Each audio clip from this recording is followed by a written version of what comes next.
Bismillahirrahmanirrahim. Assalamualaikum warahmatullahi wabarakatuh. Kami dari kelompok 1 akan membahas mengenai jaringan epitelium. Perkenalkan, nama saya Fifty Nugraha. Saya di sini akan membahas tentang pengertian jaringan epitelium. Sebelumnya saya akan membahas terlebih dahulu mengenai jaringan. Jaringan dapat didefinisikan sebagai sekelompok sel yang mengalami spesialisasi yang sama untuk melaksanakan suatu fungsi khusus tertentu. Penyusun jaringan pada hewan atau manusia terbagi menjadi 4 macam. Yang pertama adalah jaringan epitel yang akan dibahas oleh kelompok kami. Dan yang kedua ada jaringan ikat. Yang ketiga ada jaringan otot. Dan yang keempat ada jaringan saraf. Langsung saja kepada pembahasan utama saya, yaitu pengertian mengenai jaringan epitelium. Jaringan epitelium adalah jaringan pembatas atau pelapis yang menyelubungi dan melapisi permukaan organ, rongga, dan saluran baik di dalam maupun di luar tubuh. Jaringan epitelium ini terdapat pada 3 tempat. Yang pertama, ada epidermis, yaitu jaringan epitelium yang melindungi pada bagian luar tubuh, contohnya kulit. Yang kedua, ada endotelium, yaitu jaringan epitelium yang membatasi organ tubuh, contohnya saluran darah. Yang ketiga ada mesotelium, yaitu jaringan epitelium yang membatasi rongga tubuh, contohnya pleura. Dan di sini saya juga akan membahas tentang fungsi umum dari jaringan epitelium. Fungsi umum dari jaringan epitelium hanya satu, yaitu proteksi sebagai pelindung. Kenapa fungsi umum dari jaringan epitelium itu sebagai pelindung? Karena jaringan epitelium selalu berada di paling atas jaringan. Selanjutnya di sini saya menyajikan jaringan epitelium. Jaringan epitelium di sini yang berwarna pink. Jaringan epitelium akan melekat pada membran dasar. Membran dasar di sini terbuat dari sel ikat. Dan fungsi dari membran dasar ini hanya sebagai penyokong dari jaringan epitelium. Sekian presentasi dari saya. Mohon maaf apabila ada kesalahan. Selanjutnya akan diteruskan oleh teman-teman dari kelompok saya. Terima kasih. Nama saya Uliana Pianti. Di sini saya akan menjelaskan ciri-ciri jaringan epitel. Jaringan epitel memiliki ciri-ciri sebagai berikut. Yang pertama, terdiri atas sel-sel yang berisi, bersudut banyak, poligonal, dan terkadang bentuknya tidak teratur. Yang kedua, sel-sel tersusun rapat tanpa atau sedikit substansi interseluler, sehingga hampir tidak ada ruang antar sel. Yang ketiga, sel epitel memiliki daya regenerasi yang tinggi untuk menggantikan sel-sel epitel yang telah rusak.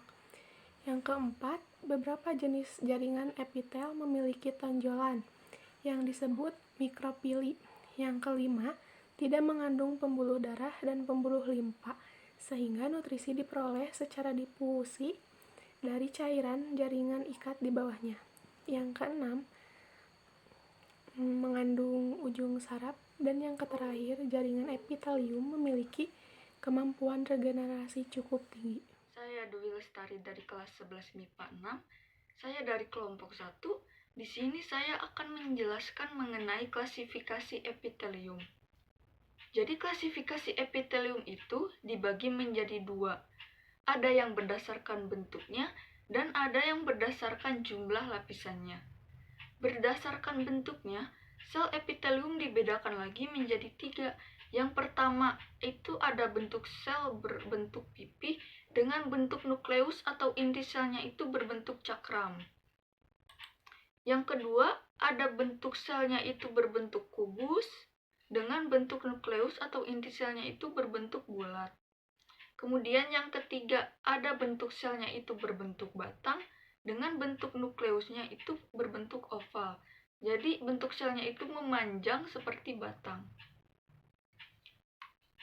Kemudian ada berdasarkan jumlah lapisannya. Sel epitelium dibedakan menjadi 2, yaitu yang pertama ada epitelium selapis, tersusun dari selapis sel yang sama. Jadi kalau misalnya salah satu sel epitelium itu berbentuk pipih, berarti semua sel pada lapisan tersebut sama-sama berbentuk pipih. Nah, contohnya itu ada epitelium pipih selapis, contohnya selaput pada telinga tengah, selaput pada telinga dalam, dan alveolus paru-paru. Yang kedua ada epitelium kubus lapis. Contohnya itu ada kelenjar ludah dan ginjal. Kalau pada ginjal mamalia, epitelium kubus lapis ini juga ikut berperan dalam proses penyaringan darah. Yang ketiga ada epitelium batang selapis. Contohnya itu terdapat pada lambung, usus halus, dan kantong empedu. Nah, pada epitelium batang selapis ini di antara selnya itu diselingi oleh sel yang bernama sel goblet. Sel goblet ini menghasilkan lendir atau mukus yang berfungsi untuk melindungi lapisan paling atas sel, terutama terdapat pada saluran pencernaan. Yang keempat ada epitelium berlapis semu. Contohnya terdapat pada saluran pernapasan. Kemudian ada epitelium berlapis, tersusun dari 2 atau lebih lapisan sel. Sel-sel tersebut beregenerasi di lapisan paling bawah.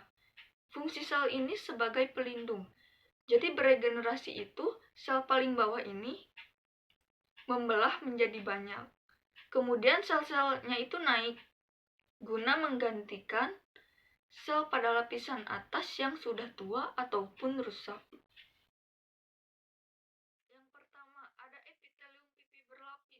Contohnya itu ada yang memiliki zat tanduk dan ada yang tidak memiliki zat tanduk atau keratin.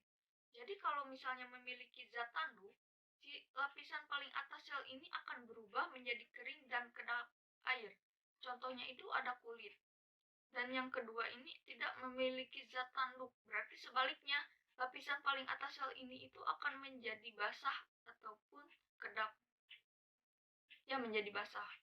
Contohnya itu terdapat pada rongga mulut. Yang kedua ada epitelium kubus berlapis. Contohnya terdapat pada saluran keluar kelenjar keringat. Yang ketiga ada epitelium batang berlapis. Contohnya terdapat pada laring, trakea, dan faring. Yang keempat ada epitelium transional. Contohnya terdapat pada kandung kemih. Dan yang terakhir, yang nomor 5, ada epitelium kelenjar. Epitelium kelenjar ini dibagi lagi menjadi 2. Ada kelenjar eksokrin dan ada kelenjar endokrin.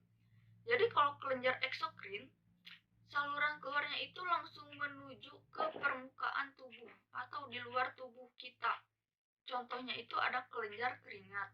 Nah, kalau kelenjar endokrin, saluran keluarnya itu tidak menuju ke luar tubuh, melainkan disalurkan kembali ke saluran darah kita. Contohnya terdapat pada kelenjar tiroid. Mungkin cukup sekian penjelasan mengenai klasifikasi epitelium. Untuk penjelasan lebih lanjutnya akan dijelaskan oleh teman-teman saya yang lain. Terima kasih. Assalamualaikum warahmatullahi wabarakatuh. Perkenalkan, nama saya Pita Kurniadi dari 11 MIPA 6. Di sini saya akan menjelaskan tentang epitel selapis dan epitel pipih selapis. Epitel selapis tersusun dari lapisan sel yang sama. Epitel selapis terdiri dari epitel pipih selapis, kubus selapis, batang selapis, dan batang berlapis semu. akan menjelaskan tentang epitel pipis lapis. Epitel pipis lapis terdiri atas lapis sel berbentuk pipi. Epitel tepi ini tipis dan memiliki sifat tembus untuk dilalui oleh molekul atau ion terlarut secara difusi.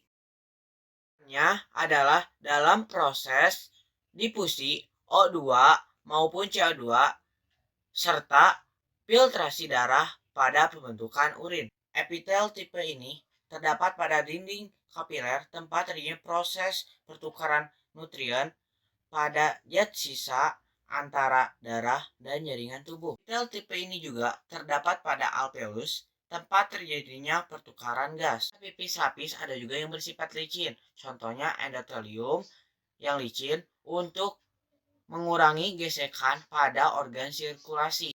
Contoh lainnya adalah mesotelium yang melapisi rongga perut. Dan presentasi dari saya, mohon maaf kalau ada kata-kata yang tidak dimengerti.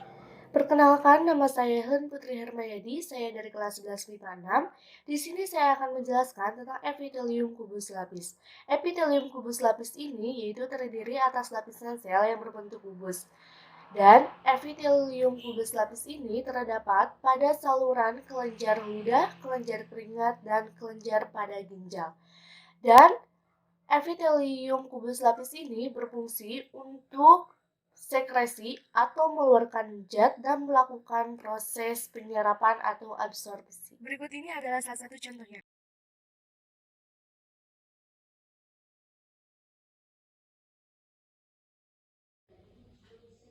Perkenalkan, nama saya Liana dari kelas 11 IPA 6. Di sini saya dari kelompok 1 dan akan menjelaskan tentang epitelium batang selapis.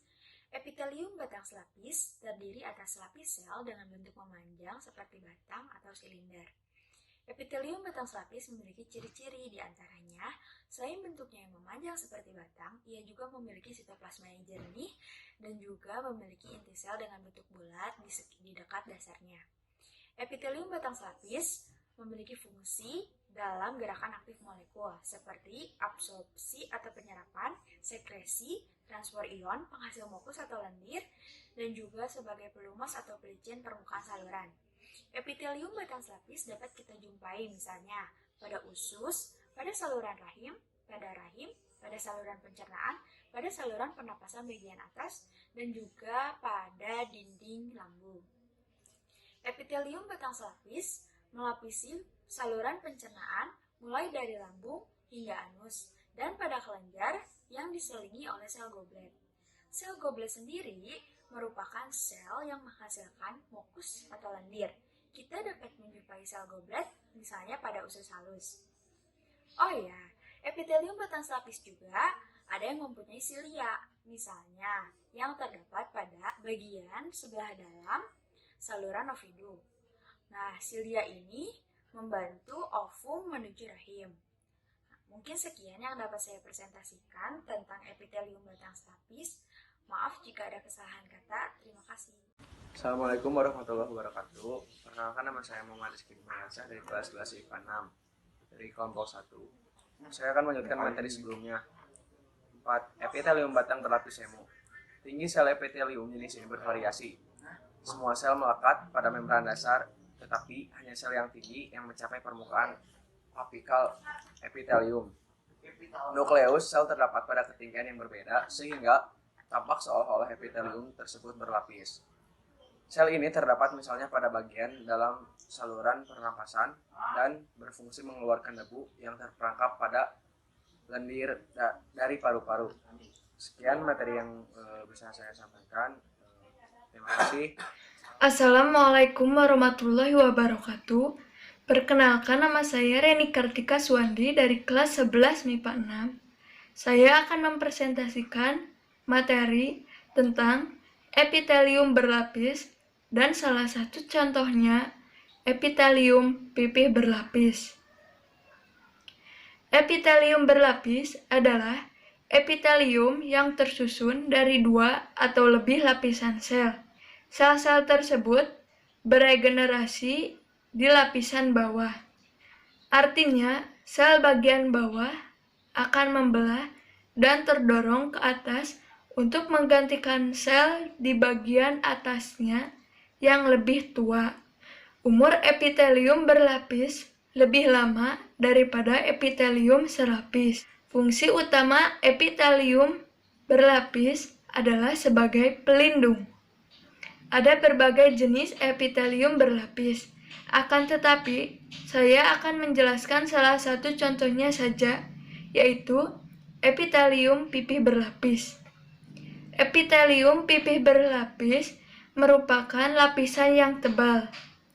Lapisan tersebut terdiri atas banyak lapisan sel yang berbentuk pipih. Lapisan yang tebal itu berfungsi sebagai pelindung dari pengaruh fisik, biologi, dan kimiawi. Di bagian permukaan tubuh, epitelium pipih berlapis yang biasa terkena tekanan, gesekan, dan dehidrasi, sel-sel itu mengalami kerantinasi, membentuk lapisan zat tanduk atau keratin yang permukaannya menjadi lapisan mati dan kering, sehingga relatif tahan terhadap invasi bakteri dan kedap air. Contohnya adalah kulit. Pada vagina, rongga mulut, dan esofagus, permukaan epitelnya lembab, basah, dan tidak memiliki lapisan zat tanduk atau keratin. Dari semua tipe epitelium, epitelium pipih berlapislah yang paling tebal dan sesuai untuk fungsi perlindungan. Sekian dari saya, terima kasih. Saya Salma Fauzia dari 1156. Saya akan menjelaskan mengenai jaringan epitelium kubus berlapis dan epitelium batang berlapis. Nah, yang pertama kita mulai dari jaringan epitelium kubus berlapis. Seperti namanya, jaringan epitelium kubus berlapis ini merupakan jaringan yang terbentuk dari berlapis-lapis sel yang membentuk kubus. Nah, namun jaringan ini jarang ditemukan. Umumnya hanya ada pada beberapa saluran besar dari kelenjar seperti pada kelenjar susu, kelenjar keringat, atau ada juga pada pangkal esofagus. Adapun fungsinya yaitu yang pertama sebagai proteksi atau pelindung untuk melindungi sel-sel yang ada di dalamnya. Nah, yang kedua yaitu sebagai sekresi atau pengeluaran zat yang sudah tidak diperlukan lagi. Yang ketiga yaitu penghasil mukus. Nah, apa sih mukus ini? Nah, mukus ini merupakan cairan lengket tebal atau koloid yang dihasilkan dari sekresi membran dan kelenjar mukosa. Nah, apa sih fungsi mukus ini? Nah, fungsi mukus ini fungsinya balik lagi untuk jaringan epitel itu sendiri, yaitu sebagai pelindung jaringan epitel yang ada pada saluran pencernaan, saluran pernapasan, dan saluran kemih. Nah, selanjutnya yaitu epitelium batang berlapis. Sama seperti tadi, namun jaringan ini terbentuk dari sel-sel yang membentuk batang, sedangkan tadi kubus sekarang membentuk batang, jadi disebutnya jaringan epitelium batang berlapis. Nah, jaringan ini bisa kita temukan pada kantung kemih, uretra, ada juga pada bagian mata yang berwarna putih, kemudian ada juga pada laring dan faring. Nah, fungsinya kurang lebih sama, yaitu sebagai sekresi, ekresi, dan penghasil mukus. Cukup sekian penjelasan dari saya mengenai jaringan epitelium batang berlapis dan kubus berlapis. Jika ada kesalahan atau koreksi, kita diskusikan di lain waktu bersama teman-teman semua. Terima kasih. Assalamualaikum warahmatullahi wabarakatuh. Perkenalkan, nama saya Stefani Karunisa Zahra dari kelas 11 MIPA 6. Di sini saya akan menjelaskan tentang epitelium transisional. Epitelium transisional adalah jaringan berlapis yang terdapat di dalamnya adalah sel-sel yang bisa berubah bentuk. Epitel ini biasanya terdapat pada organ-organ urinari, misalnya ureter atau bagian dalam ginjal dan kantong kemih. Kantong kemih biasanya di dalamnya terdapat urin. Urin itu akan menyebabkan kantong kemihnya mengembang. Jika epitelium transisionalnya mengembang, epitelnya akan menipis dari 6 sel menjadi 3 sel, dan epitelium transisional ini juga bisa berubah bentuk yang tadinya dari bulat menjadi pipih. Epitelium transitional ini bisa menjadi penahan antara urin dan dinding sel agar tidak menembus ke dalam dinding kantong kemihnya. Jadi sekian saja yang bisa saya sampaikan tentang epitelium transitional ini. Maaf jika ada yang kurang. Assalamualaikum warahmatullahi wabarakatuh. Nama saya Sifadini Nur Fadilah dari kelas 11 MIPA 6. Saya dari kelompok 1 akan membahas mengenai epitelium kelenjar. Baiklah, kali ini kita akan membahas mengenai epitelium kelenjar. Nah, epitelium kelenjar merupakan epitelium yang terdapat pada kelenjar. Kelenjar sendiri dibagi menjadi dua, yaitu ada kelenjar endokrin atau kelenjar buntu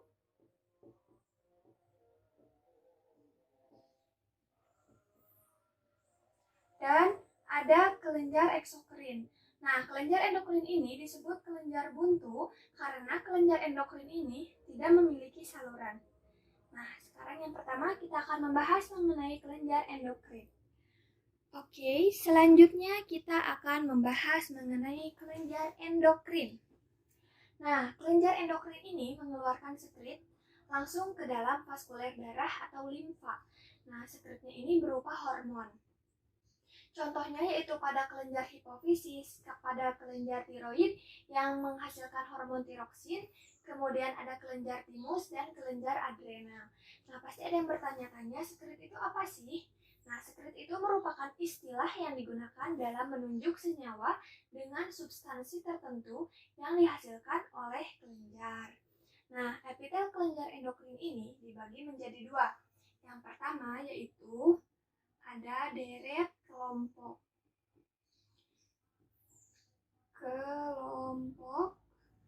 Deret kelompok.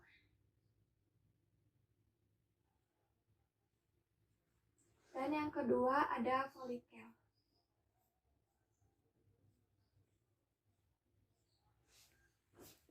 Oke, selanjutnya kita akan membahas mengenai kelenjar eksokrin.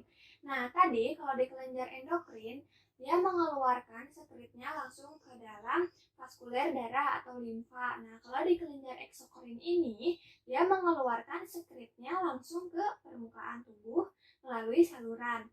Nah, sekretnya ini dapat berupa enzim atau zat yang lain. Contohnya, yaitu ada kelenjar lambung, kelenjar pankreas, kelenjar ludah, dan kelenjar keringat. Oke, kali ini kita akan membahas mengenai klasifikasi kelenjar eksokrin berdasarkan bentuk dan strukturnya. Yang pertama, yaitu ada tubular. Contohnya yaitu kelenjar Lieberkühn pada usus vertebrata. Yang kedua, ada tubular bergulung. Contohnya yaitu kelenjar keringat. Yang ketiga, ada tubular bercabang. Contohnya yaitu kelenjar di lambung. Kemudian ada alveolar, contohnya yaitu kelenjar mukus pada kulit katak. Kemudian ada kelenjar tubular majemuk, contohnya yaitu kelenjar Brunner di usus halus. Kemudian ada alveolar bercabang, contohnya yaitu kelenjar susu. Dan yang terakhir yaitu kelenjar alveolar dan tubular majemuk atau tubular alveolar. Contohnya yaitu kelenjar ludah. Oke, yang terakhir kita akan membahas mengenai saluran keluar kelenjar eksokrin. Nah, pada saluran keluar kelenjar eksokrin ini berbentuk lurus, bergulung, atau bercabang.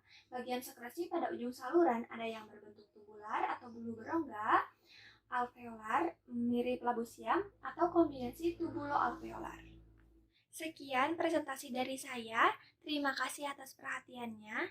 Jika dalam presentasi saya ada kurangnya, teman-teman bisa tambahkan nih dari referensi yang lain.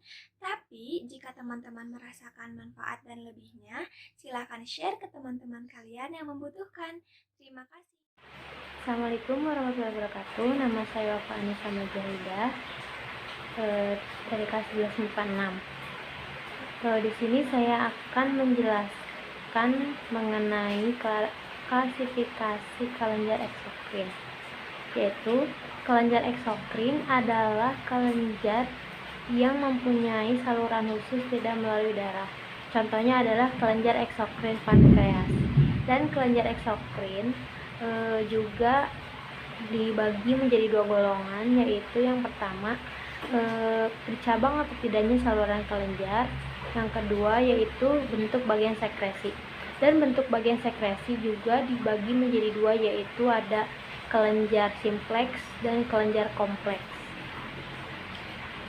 Berbagai contoh kelenjar eksokrin ada kelenjar ludah, kelenjar air mata, kelenjar saluran cerna, dan lain-lain. Kelenjar eksokrin ada yang bersifat uniseluler dan juga multiseluler. Yang multiseluler memiliki saluran untuk menyalurkan hasil sekresi ke permukaan epitelium. Berdasarkan bentuk dan strukturnya, kelenjar eksokrin juga dapat diklasifikasikan sebagai berikut. Yang pertama ada kelenjar tubular sederhana, yaitu contohnya adalah kelenjar Lieberkühn pada usus vertebrata. Yang kedua ada kelenjar tubular bergelung sederhana, yaitu contohnya adalah kelenjar keringat. Yang ketiga ada kelenjar tubular bercabang sederhana, contohnya yaitu adalah kelenjar di lambung. Dan yang keempat adalah kelenjar alveolar sederhana, yaitu contohnya adalah kelenjar mukus pada kulit katak. Yang kelima ada kelenjar tubular majemuk, contohnya kelenjar Brunner yang letaknya ada pada usus halus. Lalu yang ke-6 ada kelenjar alveolar majemuk, contohnya adalah kelenjar susu. Dan yang terakhir ada kelenjar alveolar dan tubular majemuk, yaitu contohnya kelenjar ludah. Terima kasih atas perhatiannya. Semoga materi yang kita sampaikan dapat berguna bagi kita semua. Mohon maaf apabila ada kekurangan dalam penyampaian materi. Sekian dari kami. Assalamualaikum warahmatullahi wabarakatuh.